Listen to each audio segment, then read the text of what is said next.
I want to take it all home with me. The Seine, the left bank, the right bank, the gracefully swooping trees with their overhanging green canopy of leaves, the centuries-old barren houseman buildings whose facades are etched with the signatures of their architects, the benches with that specific shade of dark green, the doors. Oh, how I want to take home the elaborate painted, gilded double doors. I want to take home the smell of French bread that perfumes the entire city in the early morning hours, the ivy-covered crypts with their colorful stained glass, the cemetery angels. I want to take it all home with me. This is what these videos are all about, this journal. No one has photographed Paris as I have. No one has filmed her as I have. Everything I'm doing, everything I'm capturing and framing has never been done before. Of course, these are grandiose and untrue statements. I feel as everyone does who has fallen in love with Paris, that she is mine and she will never be as beautiful as she has been with me.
On one of my last days, I spent the entirety of it just strolling the Seine. I didn't mean to. I intended to spend just a couple hours by the river, then run errands. But the city completely ravished me. From morning till the sun set, I walked from one bridge, then another, watching the deep green water ripple, the boats sail by, the water changing colors, sometimes blue, sometimes green, sometimes black in the shallows. There was something in me that day, something primal, reckless, and devil-may-care, walking by the sun. But I didn't unleash it, just continued my solitary stroll.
Baudelaire wrote a poem, Rêve Parisian, or Parisian Dream, which I thought to mean a dream about Paris.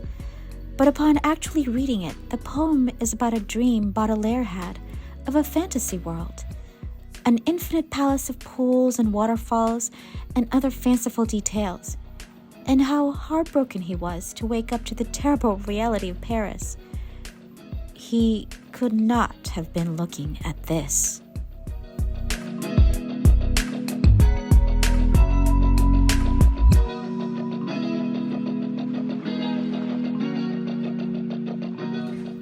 Another day I spent running the errands I had pushed off the day before. I planted Jerry in the morning at the 16th Arrondissement section of La Petite Ceinture, with the pretty little garden and the free library. I had hoped I would be alone, but there was a choir there practicing, and it was perfect, actually. When I arrived, they were singing music by Madonna, and judging by how often the word musique was mentioned in the 10 minutes I was there, I think the whole repertoire had a theme. Their singing accompanied me as I dug a hole and placed Jerry in it. I don't know what they thought of me, this strange woman, obviously not from there, planting one solitary plant in the neighborhood garden. But I'm glad they were there to welcome Jerry to her new home. A welcome ceremony, if you will.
Afterwards, a stroll to Port Grenelle and Allee de Cygnes, Swan Alley.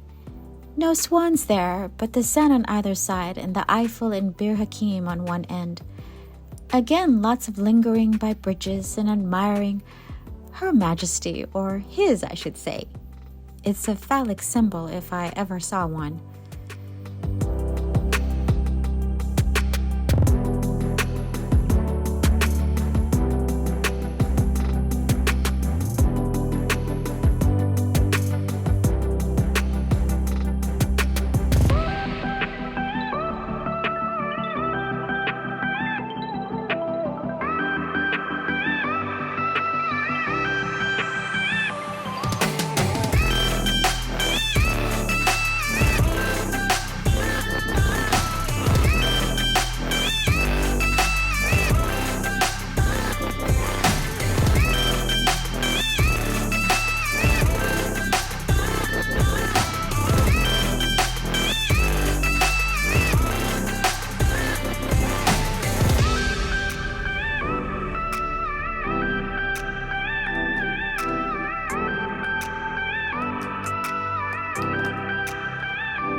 I bought more chocolates and perfume for home, but the bulk of my remaining euros went to just one store.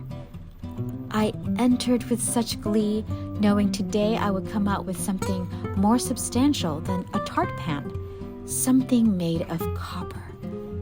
An American woman who came in at the same time I did and who was surveying the saucepans next to me later saw me at the front.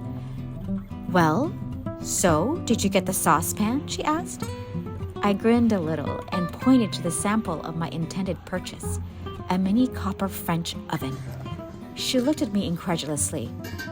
"What? Can you cook in it?" she asked. I agreed with her silently. It was not the most practical selection. "Lasagna?" I shrugged. "Sure, why not? It can go in the oven." And just to dispel any ideas that I was flush with disposable income, I had COVID, I say almost proudly, so I didn't eat out or spend any money for a few days. Understanding dawns in her eyes. I know I didn't need to explain to her, but I wanted her to know just how dearly this purchase cost me. It's heavy, and I don't know how I will fit this with all my other purchases, not to mention the books, into my luggage, but I don't care. This baby French oven is a thing of beauty. Copper, made in France. It will last forever and will be the crown jewel of my cupboard. I think I'll call her Corona. I'll get the sensible saucepan upon my return.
Somehow I still had time to squeeze in a few more discoveries. Another Belle Epoque restaurant, and Parc Bercy, which turned out to be unexpectedly charming with lots of shady, leafy nooks in which to seek refuge.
And on my last day, after a terrible night's sleep, I awoke to Paris weeping.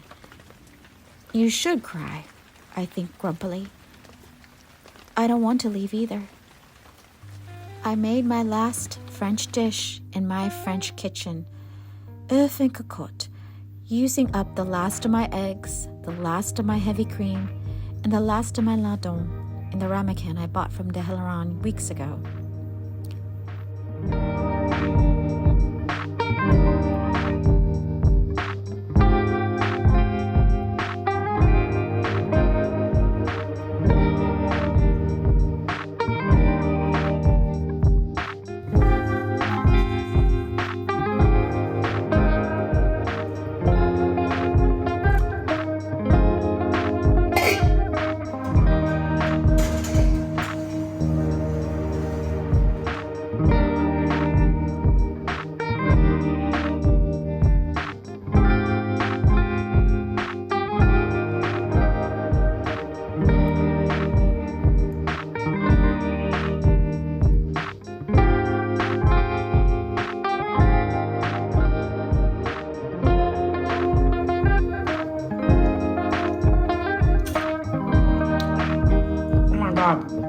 That's so good.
I started the odious task of packing, but had to stop. I could not spend the whole day inside. I needed to take one last walk, sit at one last cafe, and it turns out eat my first croissant of this visit. I corrected my oversight immediately.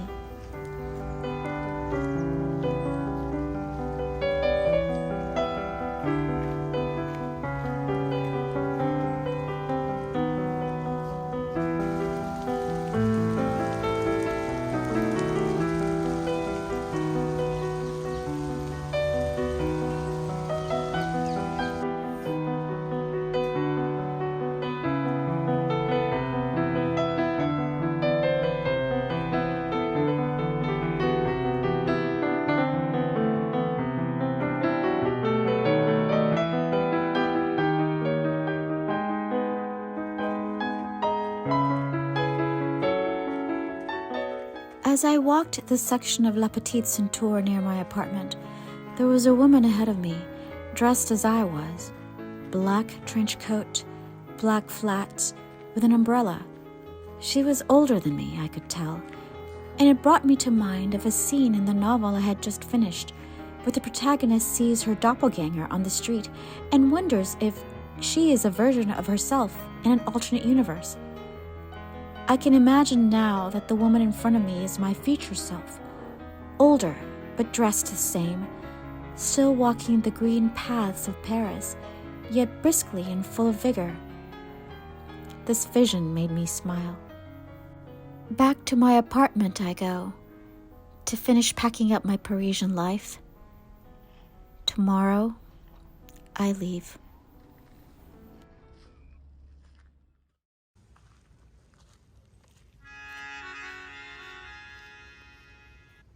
Quand elle me prend dans ses bras, qu'il me parle tout bas, je vois la vie en rose. Il me me dit des mots d'amour, des mots de tous les jours, ça me quelque chose.